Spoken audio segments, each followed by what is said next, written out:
Hi friends, നമ്മളിന്ന് discuss ചെയ്യാൻ പോകുന്നത് ജസ്റ്റ് ഒരു ഇൻട്രൊഡക്ഷൻ ആണ്. GT2 സിലബസ് എന്തൊക്കെയാണ് നമ്മൾ GT2 പഠിക്കുന്നത്, 5 മോഡ്യൂളും എന്തൊക്കെ കാര്യങ്ങളാണ് നമ്മൾ പഠിക്കുന്നത് എന്നുള്ളതിൻ്റെ ഒരു ഓവർവ്യൂ ആണ് നമ്മൾ ഈ ലെക്ചറിൽ പ്ലാൻ ചെയ്തിരിക്കുന്നത്. ഓക്കെ, സോ ഫസ്റ്റ് മോഡ്യൂളിൽ നോക്കിക്കഴിഞ്ഞാൽ നമുക്ക് ഫസ്റ്റ് മോഡ്യൂളിന് 2 പാർട്ടായിട്ട് 9 hours ലെക്ചറാണ് നമ്മുടെ ഫസ്റ്റ് മോഡ്യൂളിൽ പറയുന്നത്. ആൻഡ് ഒരു 2 പാർട്ടായിട്ട് നമുക്ക് ഇന്ന് സ്പ്ലിറ്റ് ചെയ്യാം. എർത്ത് പ്രഷറും രണ്ടാമത്തത് ഫൗണ്ടേഷനും. സോ ആദ്യം മൊഡ്യൂൾ 1 എർത്ത് പ്രഷർ എന്ന് പറയുമ്പോഴത്തേക്കും എന്താണ് ഒരു 3 ടൈപ്പ് ഓഫ് എർത്ത് പ്രഷർ വരുന്നുണ്ട്. അട്രസ്റ്റ്, ആക്റ്റീവ്, പാസീവ് എന്നൊക്കെ പറഞ്ഞാൽ അതിൻ്റെ ഒരു എക്സാമ്പിളൊക്കെ കൂടെ ഒരു 1 hour. പിന്നെ ആ എർത്ത് പ്രഷറിനെ എക്സ്പ്ലെയിൻ ചെയ്യുന്ന ഒരു തിയറി ഉണ്ട്, റാങ്കൈൻസ് തിയറി. അത് വെച്ചിട്ട് എന്താണ് ആ തിയറി എന്നുള്ളത്. ഇനി അതേപോലെ വേറൊരു തിയറി ഉണ്ട്, കൂളംസ് തിയറി. കൂളംസ് തിയറി വെച്ച് ഒത്തിരി ഡീറ്റെയിലിംഗ് ഇല്ല. റാങ്കൈൻസ് തിയറി വെച്ചിട്ട് ജസ്റ്റ് എന്താണ് ആ തിയറി, അതുപോലെ തന്നെ ആ തിയറി യൂസ് ചെയ്ത് എങ്ങനെ ന്യൂമറിക്കൽസ് ചെയ്യാം എന്നുള്ളതാണ് 1.3ഉം 1.4ഉം പറയുന്നത്. ഇനി 1.5ലാണ് കൂളംസ് തിയറി പറയുന്നത്. ഈ കൂളംസ് തിയറിയിൽ എന്താണ് അവരുടെ ഒരു കമ്പാരിസണും കൂടെ പറയുന്നത്. അപ്പോൾ അത്രയും കൂടെയാണ് ആ ഒരു എർത്ത് പ്രഷർ എന്ന് പറയുന്ന ഒരു സെക്ഷനിൽ വരുന്നത്. ഓക്കെ, അപ്പോൾ ഈ ഒരു സെക്ഷൻ എന്താണ് അത്രയും സെക്ഷനിൽ എന്താണ് മസ്റ്റായിട്ടും യൂണിവേഴ്സിറ്റി ക്വസ്റ്റ്യൻ പേപ്പർ പെർസ്പെക്റ്റീവിൽ നോക്കുമ്പോഴത്തേക്കും എപ്പോഴും ചോദ്യം ഇതെന്നൊരു ന്യൂമറിക്കൽസ്, ഈ ഒരു സെക്ഷനിൽ നിന്ന് എപ്പോഴും ന്യൂമറിക്കൽസ് യൂഷ്വലി കണ്ടുവരാറുണ്ട്. തിയറി ക്വസ്റ്റ്യൻസിനെക്കാട്ടിലും ന്യൂമറിക്കൽസ് പാർട്ട് ബിയിൽ 14 മാർക്സിനും 10 മാർക്സിനും ഒക്കെ പ്രോബ്ലംസ് കൂടുതൽ കണ്ടുവരുന്നൊരു സെക്ഷനാണ് എക്സാം പോയിന്റ് ഓഫ് വ്യൂവിന്. അടുത്തത് സെക്കൻഡ് പാർട്ട് ഫൗണ്ടേഷൻ. ഫൗണ്ടേഷൻ എന്ന് പറയുമ്പോൾ എന്താണ് ഫൗണ്ടേഷൻ? ജസ്റ്റ് ഒരു ഫൗണ്ടേഷൻ്റെ തിയറി പോർഷൻസ് മാത്രമേ ഉള്ളൂ. സെക്കൻഡ് പോർഷനിൽ നമുക്ക് ന്യൂമറിക്കൽസ് ഇല്ല. എന്താണ് ജസ്റ്റ് എന്താണ് foundation, what are its function, what are its criteria, ഇനി എന്തൊക്കെ തരം ഫൗണ്ടേഷൻ ഉണ്ട്, and some small sketches and what are the advantages and disadvantages. അപ്പോൾ ഈ ഒരു സെക്ഷനിൽ നിന്നും എപ്പോഴും ചോദ്യം അഡ്വാൻറ്റേജും ഡിസഡ്വാൻറ്റേജിനെക്കാട്ടിലും കൂടുതലും ഈ ഡിഫറെൻറ്റ് ടൈപ്സ് ഓഫ് ഫൗണ്ടേഷൻ എഴുതാനും അതിൻ്റെ സ്കെച്ച് വരയ്ക്കാനും അങ്ങനത്തെ ഡീറ്റെയിൽ ആയിട്ടുള്ള കാര്യങ്ങളും യൂണിവേഴ്സിറ്റി പെർസ്പെക്റ്റീവിന് ചോദിക്കാറുണ്ട്. 3 മാർക്സിനും 4 മാർക്സിനും പാർട്ട് ബിയിൽ 4 മാർക്സിന് കൂടുതലും ചോദിച്ച് കണ്ടിട്ടുണ്ട്. 4 മാർക്സിന് ഈ ഒരു സെക്ഷനിൽ നിന്ന് ക്വസ്റ്റ്യൻസ് കൂടുതലും ചോദിച്ച് കണ്ടിട്ടുണ്ട്. ഓക്കെ, അപ്പം അതുപോലെ തന്നെ ഈ ഒരു കമ്പാരിസണും ചില ചോദ്യ പേപ്പറുകളിൽ കണ്ടിട്ടുണ്ട്. അപ്പോൾ ഇത്രയാണ് നമ്മുടെ മോഡ്യൂൾ 1 വരുന്ന 9 hours ലെക്ചറാണ് നമ്മൾ ഇതിനു വേണ്ടി സ്പെൻഡ് ആവുന്നത്. നമ്മളൊരു 3 hours എന്താണ് എല്ലാം കവർ ചെയ്തിട്ട് ചെയ്യുന്നതായിരിക്കും. ഓക്കെ, ഇനി നമുക്ക് മോഡ്യൂൾ 2യിലേക്ക് നോക്കാം. മോഡ്യൂൾ 2ഉം സിമിലർലി 9 hours ആണ്. അപ്പോൾ ഈ ഒരു മോഡ്യൂൾ 2ൽ നമുക്ക് പാർട്ട് സെക്ഷൻ ആയിട്ടൊന്നും തിരിക്കാനില്ല. എല്ലാം ബെയറിംഗ് കപ്പാസിറ്റി എന്ന് പറഞ്ഞാൽ ഒറ്റ സെക്ഷനേ ഉള്ളൂ. അതിൻ്റെ പല കാര്യങ്ങൾ പഠിക്കുന്നതാണ് ഈ ഒരു മോഡ്യൂൾ 2ൽ വരുന്നത്. ഓക്കെ, അപ്പോൾ ആദ്യം നമ്മൾ എങ്ങനെയാണ് ഫൗണ്ടേഷൻ ഡിസൈൻ ചെയ്യുന്നത്, അല്ലെങ്കിൽ വാട്ട് ആർ ഒരു ക്രൈറ്റീരിയ ഉണ്ട് 2-3. ആ ക്രൈറ്റീരിയ അനുസരിച്ച് 2-3 ഡിഫറെൻറ്റ് ടൈപ്സ് ഓഫ് എന്താണ് കപ്പാസിറ്റികളെ കുറിച്ച് നമ്മൾ ഫസ്റ്റ് ഒരു 1 hour ലെക്ചറിൽ അതിനെക്കുറിച്ച് നമ്മുടെ സിലബസിൽ പറയുന്നുണ്ട്. അടുത്തത് എങ്ങനെയൊക്കെ എന്താണ് ഈ കപ്പാസിറ്റി ഫെയിൽ ആവാം, എന്തൊക്കെയാണ് അതിൻ്റെ ഒരു കാരണങ്ങൾ, ആ ഒരു ഫെയിലിയർ മെക്കാനിസം പറയുന്നുണ്ട്. ഇനി ഈ ഒരു ഫെയിലിയർ മെക്കാനിസത്തിനെ ടെർസാഗി എന്ന് പറഞ്ഞൊരു സയന്റിസ്റ്റ് എക്സ്പ്ലെയിൻ ചെയ്തിട്ടുണ്ട്. അപ്പോൾ ആ ഒരു എന്താണ് പുള്ളിയുടെ ഒരു എക്സ്പ്ലനേഷൻ തിയറിയും അതിൻ്റെ അസംഷനും കാര്യങ്ങളും വരുന്നുണ്ട്. അത് എക്സാം പോയിന്റ് ഓഫ് വ്യൂവിൽ എപ്പോഴും ചോദിച്ചു കാണാറുള്ള ഒരു ക്വസ്റ്റ്യൻ ആണ്. പിന്നെ അതുപോലെ ന്യൂമറിക്കൽ പ്രോബ്ലംസ് മാൻഡേറ്ററി ആയിട്ട് നമ്മുടെ KTU ചോദിക്കുന്ന പാർട്ട് ബിയിൽ സ്ഥിരം ചോദിക്കുന്ന ന്യൂമറിക്കൽ പ്രോബ്ലംസ് ആണ് ഈ ഒരു എന്താണ് ഷാലോ ഫൗണ്ടേഷന്റെ പ്രോബ്ലംസ്. ഇനി ആ ഒരു ടെർസാഗി തന്നെ ചെറിയ മോഡിഫിക്കേഷൻ വരുത്തിയിട്ട് സർക്കുലാർ ഫൂട്ടിങ്ങിനും സ്ക്വയർ ഫൂട്ടിങ്ങിനും അതേ ഇക്വേഷൻ ഇവിടെ നമുക്ക് പറയുന്ന തിയറിയുടെ ചെറിയൊരു മോഡിഫൈഡ് വേർഷനായിട്ട് സർക്കുലാറും സ്ക്വയറും പറയുന്നുണ്ട്. അതിന്റെ ന്യൂമറിക്കൽ പ്രോബ്ലംസും എന്ത് ചെയ്യാറുണ്ട് നമ്മുടെ യൂണിവേഴ്സിറ്റിക്ക് വരാറുണ്ട്. ഇനി what are the factors affecting bearing capacity, അത് മറ്റൊരു ഇമ്പോർട്ടൻ്റ് ആയിട്ടുള്ള ഒരു ചോദ്യമാണ്. Factors affecting bearing capacity 3 മാർക്സിനൊക്കെ A പാർട്ടിൽ എപ്പോഴും ചോദിച്ച് കാണാറുള്ള ഒരു ക്വസ്റ്റ്യൻ ആണ്. ഇനി effect of water table on bearing capacity, അതിനെ ബേസ് ചെയ്തും ന്യൂമറിക്കൽ പ്രോബ്ലംസ് കണ്ടിട്ടുണ്ട്. ജനറൽ, ലോക്കൽ ആൻഡ് പഞ്ചിങ്ഷ്യൽ ഫെയിലിയർ, എങ്ങനെയൊക്കെ ഫെയിൽ ആകാമെന്ന് നേരത്തെ പറഞ്ഞ ഈ ഒരു ഫെയിലിയർ മെക്കാനിസത്തിന്റെ കണ്ടിന്യൂസ് ആയിട്ടുള്ള ഒരു പോർഷനാണ് ആ ഒരു 3 types of failure mechanism. And finally സ്കെംറ്റൻസ് ചോദിച്ച് കണ്ടിട്ടില്ല, അത് വളരെ കുറവാണ്. ബാക്കി എന്താണ് ഈ ഒരു പ്രോബ്ലം എല്ലാം കൂടെ വാട്ടർ ടേബിളിന്റെ എഫക്റ്റ് മാത്രമായിട്ട് ചോദിക്കില്ല. വാട്ടർ ടേബിളും ഇതും കമ്പൈൻ ചെയ്ത് സർക്കുലാർ എക്സാമ്പിൾ ഒരു സർക്കുലാർ ഫൂട്ടിങ്ങിൽ വാട്ടർ ടേബിൾ വന്നു കഴിഞ്ഞാൽ ആ ഒരു രീതിക്ക് എന്താണ് പല കണ്ടീഷനിലും ചോദിച്ച് കണ്ടിട്ടുണ്ട്. അപ്പോൾ അതാണ് ഒരു മൊഡ്യൂൾ 2 വരുന്നത്. എക്സാം പെർസ്പെക്റ്റീവിൽ ഒരു പ്രോബ്ലമാറ്റിക് ആയിട്ടുള്ള ഒരു മൊഡ്യൂൾ, ഒരു പ്രോബ്ലംസ് കൂടുതൽ ചോദിക്കാൻ സാധ്യതയുള്ളൊരു മൊഡ്യൂൾ 2 ആണ്. 14 മാർക്സിനും 10 മാർക്സിനും 10 മാർക്സിന് പിന്നെ 7 മാർക്കിന് ബി പാർട്ടിൽ ചോദിച്ച് കണ്ടിട്ടുണ്ട്. അപ്പം കാര്യമായിട്ട് ഒരു നോക്കേണ്ട ഒരു മൊഡ്യൂളാണ് മൊഡ്യൂൾ 2 എന്ന് പറയുന്നത്. നമുക്ക് മൊഡ്യൂൾ 3യിലേക്ക് വരുമ്പോൾ അവിടെ നമ്മൾ ശരിക്കും അതിനെ ഒരു 3 പാർട്ടായിട്ട് ഡിവൈഡ് ചെയ്ത പോലെയാണ് കാണിക്കുന്നത്. പക്ഷെ 3 പാർട്ടല്ല, ഒരു 2 പാർട്ടൊക്കെ ആയിട്ട് മതി. എന്നാലും സിലബസിൽ നമ്മൾ അതിനെ 3 പാർട്സ് ആയിട്ട് ഡിവൈഡ് ചെയ്തിട്ട്, ഒന്നാമത്തത് സെറ്റിൽമെന്റ് അനാലിസിസ്. നമ്മൾ GT1 പഠിച്ച് എന്താണ് സെറ്റിൽമെന്റ് എന്ന് പറഞ്ഞ ഒരു പോർഷൻ, എന്താ സെറ്റിൽമെന്റ് എന്ന് നമ്മൾ കൺസോളിഡേഷൻ ഒക്കെ പഠിച്ച സമയത്ത് പഠിച്ച സെറ്റിൽമെന്റ് കുറച്ചും കൂടെ ഒരു ഡീറ്റെയിൽഡ് ആയിട്ടുള്ള ഒരു എന്താണ് ഒരു സെക്ഷനാണ് ഈ GT2 മൊഡ്യൂൾ 3 വരുന്ന settlement. Different causes for settlement, എങ്ങനെ സെറ്റിൽമെന്റ് എസ്റ്റിമേറ്റ് ചെയ്യാം, അവിടെ നമ്മൾ കൺസോളിഡേഷൻ ബേസ് ചെയ്ത് എങ്ങനെ ചെയ്യാം എന്നൊക്കെയാണ് GT1 പഠിക്കുന്നത്. അപ്പോൾ GT2 പഠിക്കുന്നത് എങ്ങനെയാണ് സെറ്റിൽമെന്റ് അനലൈസ് ചെയ്യാൻ പറ്റുന്നത്, what are the sum of the numerical problem, കുറച്ച് ന്യൂമറിക്കൽസ് ചോദിക്കും. ഇനി എന്തൊക്കെയാണ് IS സ്റ്റാൻഡേർഡ്സ് പ്രകാരം എന്താണ് എത്ര വരെ നമുക്ക് എന്താ ലിമിറ്റ്സ് അലോ ചെയ്യാമെന്നുണ്ട്. അപ്പോൾ ആ ഒരു എന്താണ് സ്റ്റാൻഡേർഡ് പ്രകാരമുള്ള എന്താണ് എത്ര പ്രൊവൈഡ് ചെയ്യാം എന്നുള്ളതും. പിന്നെ ഈ സെറ്റിൽമെന്റ് കണ്ടുപിടിക്കാൻ മെയിൻ ആയിട്ട് നമ്മൾ ഫീൽഡ് ടെസ്റ്റ് അല്ലെങ്കിൽ പ്ലേറ്റ് ലോഡ് ടെസ്റ്റ് എന്ന് പറഞ്ഞിട്ടൊരു ടെസ്റ്റ് ഉണ്ട്. അത് എപ്പോഴും എക്സാമിന് ചോദിക്കുന്നതാണ്. അപ്പോൾ ആ ഒരു പ്ലേറ്റ് ലോഡ് ടെസ്റ്റും അതിന്റെ ഒരു യൂസ് ലിമിറ്റേഷനും കാര്യങ്ങളൊക്കെ എന്താണ് ആ ഫസ്റ്റ് മൊഡ്യൂൾ 3 ഒരു ഫസ്റ്റ് പാർട്ടിൽ വരുന്നത്. ഓക്കെ, ഇനി സെക്കൻഡ് പാർട്ടിൽ വരുന്നതെന്ന് വെച്ച് കഴിഞ്ഞാൽ നമ്മൾ ഫൂട്ടിങ്സ്, അതായത് മെയിൻലി നമ്മൾ നേരത്തെ നോക്കി മൊഡ്യൂൾ 1 നമ്മൾ ഡിഫറെൻറ്റ് ടൈപ്സ് ഓഫ് ഫൂട്ടിങ്സ് പഠിക്കുന്നുണ്ട്. ആ ഒരു ഫൂട്ടിങ്സ് എന്താണ്, ആ ഫൂട്ടിങ്സിന്റെ തന്നെ ഡിസൈനിലേക്ക് വരികയാണ് ഈ ഒരു സെക്ഷൻ. അതായത് മെയിൻ ആയിട്ടും റെക്ടാങ്കുലറിനെയും ട്രപ്പിസോയിഡൽ ഫൂട്ടിങ്ങിനെയും വെച്ചിട്ട് ഡിസൈൻ ചെയ്യുന്ന പ്രോബ്ലംസ് എന്താണ് കൂടുതലും കണ്ടിട്ടുണ്ട്. അപ്പോൾ ആ ഒരു ഡിസൈൻ, ഫൂട്ടിംഗ് ഡിസൈനാണ് നമുക്ക് ഇവിടെ വരുന്നത്. ഫൂട്ടിംഗ് ഡിസൈനിൽ തന്നെ ഇതിന്റെ സ്റ്റെപ്സ്, ഈ റെക്ടാങ്കുലറിനെയും ട്രപ്പിസോയിഡലിലെ സ്റ്റെപ്സ് എക്സാമിന് ചോദിക്കാറുണ്ട്.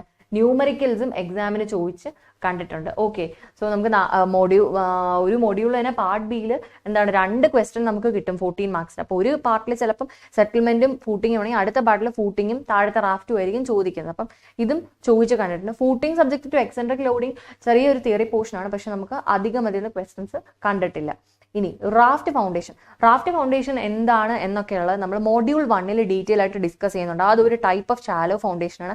അതിനെ കുറച്ച് ഡീറ്റെയിൽ ആയിട്ട് എങ്ങനെ അതിനെ ഡിസൈൻ ചെയ്യാം, അതിന് ബെയറിംഗ് കപ്പാസിറ്റി എങ്ങനെ അതും കെംപ്റ്റൺ എങ്ങനെ കണ്ടുപിടിച്ചു, ടെങ് എങ്ങനെ കണ്ടുപിടിച്ചു, രണ്ടുപേരും 2 സയന്റിസ്റ്റുമാരാണ്. അവർ രണ്ടുപേരും 2 ഫോർമുല ഡെറൈവ് ചെയ്തിട്ട് ആ ഫോർമുലയും അതിന്റെ ചെറിയ ന്യൂമറിക്കൽസും വരാറുണ്ട്. പിന്നെ ഒരു ഫ്ലോട്ടിംഗ് ഫൗണ്ടേഷൻ എന്ന് പറഞ്ഞൊരു തിയറി പോർഷൻ ചോദിക്കാറുണ്ട്. ആൻഡ് ഇത് എക്സാംസിന് കണ്ടിട്ടുണ്ട്. ഇതിന്റെ സ്റ്റെപ്സ് എഴുതാനായിട്ട് എക്സാംസിന് കണ്ടിട്ടുണ്ട്. ഫ്ലോട്ടിംഗ് ഫൗണ്ടേഷനും കൺവെൻഷണൽ ഡിസൈൻ പ്രൊസീജിയറും ഒക്കെ ചോദിച്ചതിന്റെ എക്സാം ഇതിൽ കണ്ടിട്ടുണ്ട്. അപ്പം മെയിനായിട്ട് എപ്പോഴും ഫീൽഡ് ടെസ്റ്റ്, പ്ലേറ്റ് ലോഡ് ടെസ്റ്റും റെക്ടാങ്കുലർ ആൻഡ് ട്രപ്പിസോയിഡലിന്റെ ആ ഒരു ന്യൂമറിക്കൽ പോർഷനും റാഫ്റ്റ് ഫൗണ്ടേഷന്റെ എന്താണ് ഫ്ലോട്ടിംഗ് ഫൗണ്ടേഷന്റെ തിയറി, ഇങ്ങനത്തെ ക്വസ്റ്റൻ ഒക്കെയാണ് കൂടുതലും കാണുന്നത്. ഓൾസോ സെറ്റിൽമെന്റിന്റെ തിയറിയൊക്കെ 3 മാർക്സിന് what are the causes, what are the different types of settlement ഒക്കെ ചോദിച്ച് കണ്ടിട്ടുണ്ട്. എക്സാം പോയിന്റ് ഓഫ് വ്യൂവിൽ ഇതൊരു ലെങ്തി ആയിട്ടുള്ള ഒരു മൊഡ്യൂളാണ്, പക്ഷേ ഈസി ആയിട്ട് നമുക്ക് കാച്ചപ്പ് ചെയ്യാൻ പറ്റും. മൊഡ്യൂൾ 4 വരുന്നതെന്ന് വെച്ച് കഴിഞ്ഞാൽ പൈൽ ഫൗണ്ടേഷൻ, വെൽ ഫൗണ്ടേഷൻ. അതായത് നമ്മൾ ഡീപ്പ് ഫൗണ്ടേഷൻ എന്ന് പറഞ്ഞൊരു കൺസെപ്റ്റിലേക്ക് കടക്കുകയാണ് മൊഡ്യൂൾ 4 ആയി കഴിയുമ്പോഴത്തേക്കും. എങ്ങനെയാണ് നമുക്ക് ഷാലോ ആക്കാൻ പറ്റുക, ഡീപ്പ് ആക്കാൻ പറ്റുക എന്നൊക്കെ ഉള്ളത് നമ്മൾ മൊഡ്യൂൾ 1 ഡിസ്കസ് ചെയ്യും. ഡെപ്തിനെക്കാട്ടിലും കുറവാണ് വിത്ത്, അല്ലെങ്കിൽ വിത്തും ഡെപ്തും ഏകദേശം ഒരേ ഇതാണെങ്കിൽ നമുക്ക് അവിടെയാണ് ഷാലോ പറയുന്നത്, അതിനെക്കാട്ടിലും കൂടുന്ന കേസാണ് ഡീപ്പ്. അപ്പൊ ഡീപ്പിൽ തന്നെ പൈല്, വെല്ല്, പയർ 3 എണ്ണമാണ് നമുക്ക് വരുന്നത്. അതിൽ പൈലാണ് നമ്മുടെ ഫസ്റ്റ് സെക്ഷൻ മൊഡ്യൂൾ 4. അപ്പോൾ ഈ പൈൽ ഫൗണ്ടേഷന് നമുക്ക് different types of pile use ചെയ്യും. So what are the users of pile, classification, different types of pile, എന്തൊക്കെ മെറ്റീരിയൽ പല രീതിയിൽ തന്നെ ക്ലാസിഫൈ ചെയ്യാം. അപ്പോൾ ഏതൊക്കെ ക്രൈറ്റീരിയ വെച്ച് ക്ലാസിഫൈ ചെയ്യാം അതൊക്കെയാണ്. ഇതൊരു 3 മാർക്സിന് പല ചോദ്യ പേപ്പറുകളിലും യൂണിവേഴ്സിറ്റിയിൽ ചോദിച്ചു കണ്ടിട്ടുണ്ട്. ഡിഫറെന്റ് ടൈപ്സ് 2015-ലും 19-ലും ഒക്കെ. ഇനി എങ്ങനെ ഈ ഒരു പൈലിന്റെ ഓരോ പൈലിന്റെയും കപ്പാസിറ്റി, പൈൽ കപ്പാസിറ്റി കണ്ടുപിടിക്കാം. സിംഗിൾ പൈലാണെങ്കിൽ എങ്ങനെ കണ്ടുപിടിക്കാം, അതിന്റെ ന്യൂമറിക്കൽ പ്രോബ്ലം. ഇതിന് തന്നെ 2 മെത്തേഡ്സ് ഉണ്ട്. സ്റ്റാറ്റിക് മെത്തേഡ്സും ഉണ്ട്, ഡൈനാമിക് മെത്തേഡ്സും ഉണ്ട്. അപ്പൊ സ്റ്റാറ്റിക് മെത്തേഡ്സിന്റെ ന്യൂമറിക്കൽസും ഉണ്ട്, ഡൈനാമിക് മെത്തേഡ്സിന്റെ ന്യൂമറിക്കൽസും ഉണ്ട്. കൂടുതലും സ്റ്റാറ്റിക് മെത്തേഡ്സിന്റെ ന്യൂമറിക്കൽസ് ആണ് യൂണിവേഴ്സിറ്റിക്ക് ചോദിച്ച് കണ്ടിട്ടുള്ളത്. ഇനി ഈ പൈലിന്റെ കപ്പാസിറ്റിയെ ടെസ്റ്റ് ചെയ്യുന്ന ഒരു ഫീൽഡ് ടെസ്റ്റ് ഉണ്ട്. നേരത്തെ മൊഡ്യൂൾ 3 നമ്മൾ പ്ലേറ്റ് ലോഡ് പഠിച്ചതുപോലെ ഇവിടെ ഒരു പൈൽ ലോഡ് ടെസ്റ്റ് എന്ന് പറഞ്ഞിട്ടൊരു മെത്തേഡ് ഉണ്ട്. ഇതും എക്സാമിന് കൂടുതൽ ചോദിച്ച് കണ്ടിട്ടുണ്ട്. ഇത് ചോദിച്ച് കണ്ടിട്ടുണ്ട് പാർട്ട് 3-ൽ. ഇത് ബി പാർട്ടിലാണ്, പാർട്ട് ബിയിലാണ് കൂടുതലും ചോദിക്കുന്നത്. ഇതും പാർട്ട് ബിയിലാണ്. ലൈക്ക് അതിന്റെ എന്താണ് പ്രൊസീജിയർ, യൂസസ്, അതിൻ്റെ അകത്ത് നിന്ന് എന്തൊക്കെ പ്രോബബിൾ ആയിട്ടുള്ള ഇത് വരാം എന്നുള്ളത്. ഇനി അടുത്തത് നെഗറ്റീവ് സ്കിൻ ഫ്രിക്ഷൻ എന്ന് പറഞ്ഞിട്ട് വേറൊരു തിയറി ക്വസ്റ്റൻ ആണ്. അതും യൂഷ്വലി സീരീസ് പോലത്തെ എക്സാമുകളിലും ചോദിക്കാറുണ്ട്.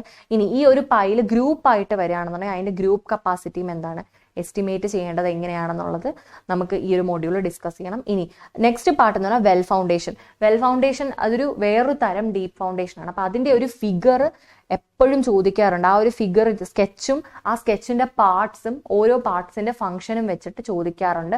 അപ്പൊ അതിനെ കുറിച്ചാണ് ആ ഒരു സെക്കൻഡ് പാർട്ടിൽ വരുന്നത്. ആൻഡ് ഓൾസോ ഈ വെൽ ഫൗണ്ടേഷൻ വെക്കുന്ന സമയത്ത് നമുക്ക് കുറച്ച് പ്രോബ്ലംസ് വരും. അതിന്റെ ഒരു റെക്ടിഫിക്കേഷൻ മെത്തേഡ്സും ഉണ്ട്. അപ്പം വെൽ ഫൗണ്ടേഷന്റെ പോർഷനിൽ നിന്ന് തിയറി ആയിരിക്കും കൂടുതലും ചോദിക്കുന്നത്. മിക്കപ്പോഴും ആ സ്കെച്ച് തന്നെയാണ് ചോദിക്കാറ്. മാൻഡേറ്ററി ആയിട്ടൊരു സ്കെച്ചാണ്. അപ്പൊ ഇത്രയാണ് നമ്മുടെ മൊഡ്യൂൾ 4-ൽ GT2-ലെ മൊഡ്യൂൾ 4-ൽ വരുന്നത്. പൈൽ ലോഡും വെൽ ഫൗണ്ടേഷനും. പ്രോബ്ലം എന്ന് പറഞ്ഞ ആസ്പെക്റ്റിൽ നോക്കുകയാണെങ്കിൽ മൊഡ്യൂൾ 4-ൽ പൈൽ ഫൗണ്ടേഷനിൽ നമുക്ക് പ്രോബ്ലംസ് വരും. ഇനി മൊഡ്യൂൾ 5. മൊഡ്യൂൾ 5 വരുമ്പോഴത്തേക്ക് നമുക്ക് ഈ ഒരു പൈല് ചെയ്യുന്നതിന് മുമ്പ് നമുക്ക് അവിടെ എന്താണ് ടെസ്റ്റിംഗ് ചെയ്യണം. നമ്മൾ ഒരു സ്ഥലത്ത് ഇത് ചെയ്യുന്നതിന് മുമ്പ് നമ്മുടെ സോയിൽ എന്താണ്, ആ സോയിലിന്റെ ടൈപ്പ്, എത്ര ദൂരത്തേക്ക് നമുക്ക് സോയിലിൽ ഇന്ന പ്രോപ്പർട്ടി ഉണ്ട്. അപ്പൊ ആ പ്രോപ്പർട്ടി ഒക്കെ പഠിക്കാൻ എന്താണ് നമ്മൾ സ്റ്റാൻഡേർഡ് പെനിട്രേഷൻ ടെസ്റ്റ് എന്ന് പറഞ്ഞിട്ടൊരു ടെസ്റ്റ് എക്സ്കവേറ്റ് ചെയ്തിട്ടാണ് നമ്മൾ അവിടെ ചെയ്യുന്നത്.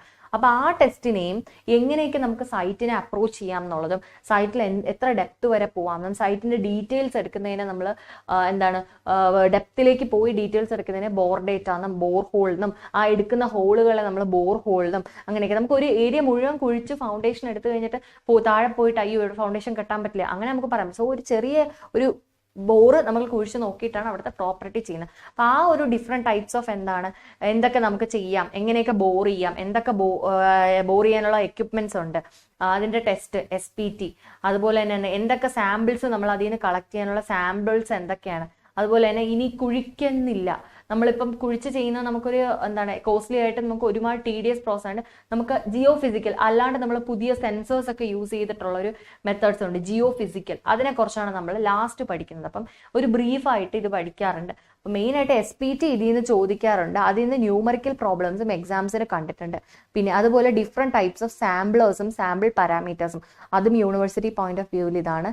പിന്നെ ജിയോ ഫിസിക്കൽ മെത്തേഡ്സും യൂണിവേഴ്സിറ്റി പോയിന്റ്. അപ്പൊ ഇതൊരു തിയറിറ്റിക്കൽ കൂടുതലും തിയറി ഇമ്പോർട്ടൻസ് ഉള്ള ഒരു മോഡ്യൂളാണിത്. തിയറി ക്വസ്റ്റ്യൻസ് ആയിരിക്കും കൂടുതലും ചോദിക്കുന്നത്. ഈ SPTയുടെ പ്രോബ്ലംസ് മാത്രമായിരിക്കും ചില യൂണിവേഴ്സിറ്റികളിൽ കണ്ടിട്ടുള്ളത്. ബാക്കിയെല്ലാം എന്താണ് ജസ്റ്റ് തിയറി ഒന്ന് വായിച്ചു പോവുക, ഇമ്പോർട്ടൻ്റ് ആയിട്ടുള്ളത് മാത്രം നോക്കി വെച്ച് കഴിഞ്ഞാൽ നമുക്ക് ഈസി ആയിട്ട് സ്കോർ ചെയ്യാൻ പറ്റുന്നതാണ്. അപ്പൊ ഇത്രയാണ് മൊഡ്യൂൾ 5-ൽ വരുന്നത്. അപ്പൊ എല്ലാ മൊഡ്യൂൾസും 9 hours ലെക്ചറാണ്. നമ്മളൊരു 3 hours ലെക്ചറിൽ എല്ലാം വിത്ത് പ്രോബ്ലം ഡീറ്റെയിൽ ആയിട്ട് ഡിസ്കസ് ചെയ്യാനാണ് പ്ലാൻ ചെയ്യുന്നത്.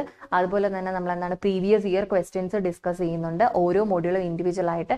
ആൻഡ് ഓൾസോ നമ്മൾ എന്താണ് ഒരു മാരത്തോൺ ക്ലാസ്സും കൂടെ ലാസ്റ്റ് ഓരോ മൊഡ്യൂളിലും എന്താണ് ലാസ്റ്റ് എക്സാമിന് നിങ്ങൾ ഡേ ബിഫോർ എക്സാം എന്തൊക്കെ ഇമ്പോർട്ടൻ്റ് ആയിട്ടുള്ളത് ഫോക്കസ് ചെയ്തിട്ട് പോകണം എന്നുള്ളത് നമ്മൾ ഡിസ്കസ് ചെയ്യുന്നതായിരിക്കും. ഓക്കെ, ഇനി ജസ്റ്റ് ഒരു മൊഡ്യൂൾ 1-ലെ ജസ്റ്റ് ഒരു 2 ന്യൂമറിക്കൽസ് എങ്ങനെ പ്രോബ്ലം അപ്രോച്ച് ചെയ്യാം എന്നുള്ളതിനെ കുറിച്ചൊന്ന് ഫസ്റ്റ് മൊഡ്യൂളിലെയാണ്. ജസ്റ്റ് ഒന്ന് നോക്കാം. A wall of height 8 meter retains a non-cohesive backfill of unit weight 18 kilonewton per meter cube and phi is equal to 30 degree. Using Rankine's theory, find the total active thrust on the wall and point of application. Just ഒരു 8 meter ആയിട്ടുള്ള നമ്മുടെ ഹൈറ്റിലെ ഒരു വാൾ ഉണ്ട്. അപ്പൊ ആ വാളിൽ എന്താണ് അതിന്റെ phi gamma C ഈ ഒരു 3 പ്രോപ്പർട്ടി നമുക്ക് തന്നിട്ടുണ്ട്. അപ്പൊ എന്താണ് നമുക്ക് എങ്ങനെയാണ് അവിടുത്തെ എന്താണ് റാങ്കൈൻസ് എർത്ത് പ്രഷർ യൂസ് ചെയ്ത് നമുക്ക് കണ്ടുപിടിക്കാൻ പറ്റുക എന്നുള്ളതാണ്. ഓക്കെ, അപ്പൊ നോക്കുക എന്താണ് നമ്മൾ ആദ്യം നമ്മുടെ റീറ്റെയിനിങ് വാളിന്റെ കേസിൽ വരുമ്പോഴത്തേക്കും നമ്മുടെ അവിടുത്തെ എർത്ത് പ്രഷർ ഡയഗ്രം എന്ന് പറഞ്ഞാൽ എപ്പോഴും എന്താണ് ഒരു ട്രയാങ്കുലർ ആയിരിക്കും. അപ്പൊ ഇങ്ങനെ ട്രയാങ്കുലർ ആയിട്ട് വരുന്ന ഒരു എർത്ത് പ്രഷർ ഡയഗ്രത്തിന്റെ ബേസിൽ വരുന്ന പ്രഷർ എപ്പോഴും എന്തായിരിക്കും KA ഗാമ H ആയിരിക്കും. ഓക്കെ, അപ്പൊ KA ഗാമ H എന്താണ് നമുക്ക് KA കണ്ടുപിടിക്കാനുള്ള ഡയറക്റ്റ് ഇക്വേഷൻ ആണ് എന്ത് 1 - sin phi by 1 + sin phi. Okay, അപ്പൊ 1 - sin 30 by എന്താണ് 1 + sin 30 ചെയ്ത് കഴിയുമ്പോഴത്തേക്ക് നമുക്ക് എന്ത് കിട്ടും അവിടുത്തെ KA വാല്യൂ ആയ 0.333 ഒപ്റ്റെയിൻ ചെയ്യും. അപ്പൊ KA ഗാമ H യൂസ് ചെയ്ത് കഴിഞ്ഞാൽ നമുക്ക് എന്ത് ചെയ്യും ബോട്ടത്തിലെ പ്രഷർ കിട്ടും. സോ 0.33 × 18 × 8 ചെയ്യുമ്പോൾ 48 എന്താണ് അവിടുത്തെ പ്രഷർ നമുക്ക് ഒപ്റ്റെയിൻ ചെയ്തു. ഇനി പ്രഷർ കിട്ടിക്കഴിഞ്ഞാൽ അവിടുത്തെ ത്രസ്റ്റ് എങ്ങനെയാ കണ്ടുപിടിക്കുക? പ്രഷർ കിട്ടിയ ത്രസ്റ്റ് കണ്ടുപിടിക്കാൻ എന്താണ് area of earth pressure diagram ആണ് നമ്മൾ ചെയ്യേണ്ടത്. So area of earth pressure diagram ചെയ്യാനായിട്ട് എന്താണ് 1/2 × ഈ ഒരു ബോട്ടത്തിലെ KA ഗാമ ഹെച്ചിന്റെ വാല്യൂ ഇൻറ്റു ഹൈറ്റ് ആയ 8 മീറ്റർ. സോ എന്താണ് 1/2 into KA gamma H into H 1/2 into 48 into എന്താണ് ഹൈറ്റ് എത്ര 8 ചെയ്യുമ്പോൾ നമുക്ക് അവിടെ വാല്യൂ എത്രയാണ് ഒബ്റ്റെയിൻ ചെയ്യുന്നത് 192 എന്ന് പറഞ്ഞിട്ട് നമുക്ക് അവിടെ വാല്യൂ കിട്ടും. അപ്പൊ അത് ആക്ട് ചെയ്യുന്ന എവിടെയായിരിക്കും ഈ ഒരു ട്രയാങ്കിളിന്റെ എന്താണ് h/3 ഡിസ്റ്റൻസ് സെൻട്രോയിഡിലായിരിക്കും ആക്ട് ചെയ്യുന്നത്.